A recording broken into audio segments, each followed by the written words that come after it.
In a frost-kissed hamlet, a young explorer named Arab stumbles upon an ancient tome.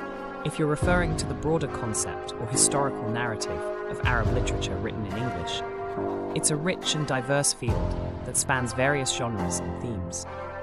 Arab writers who choose to write in English often bring a unique perspective that bridges cultural boundaries and explores themes of identity, tradition, and modernity. Some notable Arab authors who have contributed significantly to English. Arab eagerly flips through the pages, unveiling the secrets of distant lands and vanished civilizations. Within the yellowed map, Arab uncovers the promise of untold mysteries and hidden wonders. Arab ventures deep into the forest, guided by the age-old map's enigmatic clues. Amidst the ancient trees, Arab crosses paths with two intrepid explorers on a quest for